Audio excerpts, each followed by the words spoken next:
Nathalie, merci d'être avec nous. Bonjour à tous. Aujourd'hui, on représente rapidement Miracle. Vous êtes une plateforme technologique française. Vous avez 400 retailers e-commerçants dans votre portefeuille aujourd'hui. Vous leur proposez tout un tas de solutions. La marketplace, ça en fait partie. On voit que c'est quelque chose qui est un levier extrêmement fort. On l'a dit tout à l'heure, Amazon aujourd'hui est le leader, mais il montre la voie et ça donne des idées à beaucoup, en tout cas à beaucoup d'acteurs, ces marketplaces aujourd'hui. Et il y a cette monétisation de ces marketplaces. C'est peut-être la deuxième étape après avoir lancé sa marketplace. Comment on ouvre des solutions en retail média. D'abord, pourquoi la marketplace c'est un levier de croissance du retail média quand on voit les performances d'Amazon? Ouais, c'est vrai qu'Amazon illustre parfaitement en fait, le potentiel de monétisation de la marketplace et le cercle vertueux qu'il existe entre marketplace et retail media. On voit que la marketplace va bénéficier énormément au retail media, mais le retail media va aussi énormément bénéficier à la marketplace. C'est un cercle vertueux. C'est vraiment un cercle vertueux et on a vu l'année dernière les chiffres d'Amazon, 47 milliards de revenus publicitaires. Là, ils ont annoncé Q3, 20% de croissance encore sur le revenu publicitaire. Et donc, on voit une source de revenus durable, profitable et qui est drivée par la marketplace. Et donc, c'est vrai que ce modèle, aujourd'hui, il attire l'attention parce qu'on voit donc des exemples comme Amazon, Walmart ou Cdiscount qui parviennent parfaitement à combiner marketplace et retail media et à faire de la marketplace le fer de lance du retail media. Mais ça c'est pas encore généralisé à l'ensemble des marketplaces. Or, aujourd'hui, le modèle des marketplaces, c'est un modèle où beaucoup de retailers l'ont adopté, vont atteindre 100, 200 millions, 500 millions grâce à la marketplace, avec une croissance de 50%, mais aujourd'hui ne monétise pas encore cette partie-là, ce levier-là. Donc, c'est tout un levier qui, aujourd'hui, a un potentiel énorme et qui n'était pas monétisé jusqu'à aujourd'hui. Donc, c'est pour ça qu'on a développé une technologie adaptée à ce modèle-là et qui permettent de prendre les particularités de ce modèle-là.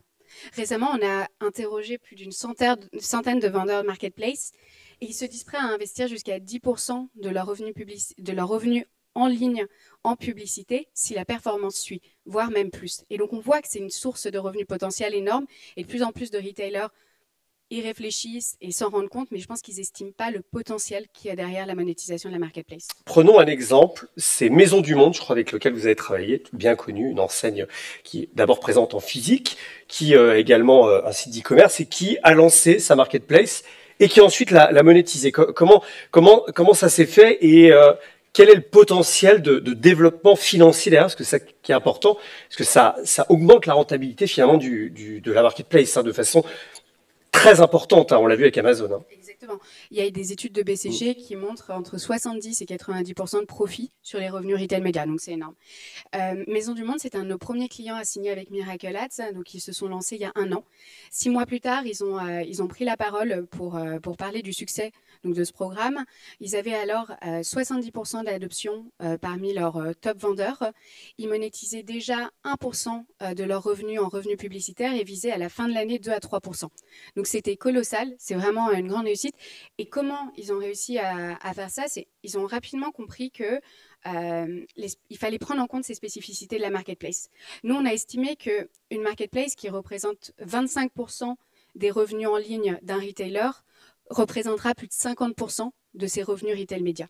Donc c'est énorme, le potentiel est énorme derrière et ça s'explique par différentes raisons. C'est la marketplace, le modèle même, c'est des centaines, des milliers de vendeurs additionnels, donc beaucoup plus de produits, beaucoup plus de sélection et des vendeurs qui veulent accroître leurs revenus en ligne, qui veulent accroître leur visibilité et donc qui pour cela sont prêts à investir énormément, mais qui investissent aussi différemment des marques 1P, c'est-à-dire qu'ils vont investir, il n'y a pas d'accord, souvent il n'y a pas d'accord annuel, donc c'est beaucoup plus à la performance. C'est des personnes qui, s'ils voient une bonne performance, vont continuer à investir. C'est beaucoup moins saisonnier, il n'y a pas de trade marketing, donc c'est vraiment du revenu incrémental, du pur revenu incrémental, donc c'est vraiment un modèle très intéressant.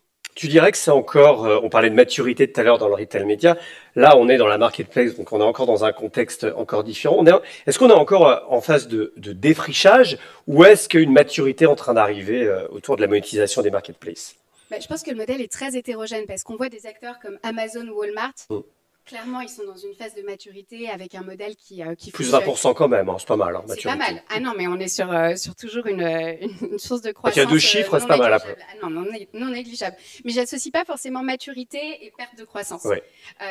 Donc vraiment, on voit ces modèles-là matures qui ont réussi à onboarder la majorité de leurs vendeurs, qui ont réussi à en faire une source aussi de fidélisation des vendeurs et développer la relation avec les vendeurs. Et à côté de ça, on a d'autres marketplaces où on voit qu'elles sont toujours en train de tâtonner, d'essayer de trouver le meilleur moyen vraiment de monétiser. Et donc, je dirais que on est vraiment dans un écosystème un peu très, très hétérogène aujourd'hui. Et donc, c'est vraiment pour moi le levier principal de croissance du retail media on-site. Ça va être la marketplace sur les prochaines années. Eh ben, très bien, merci en tout cas.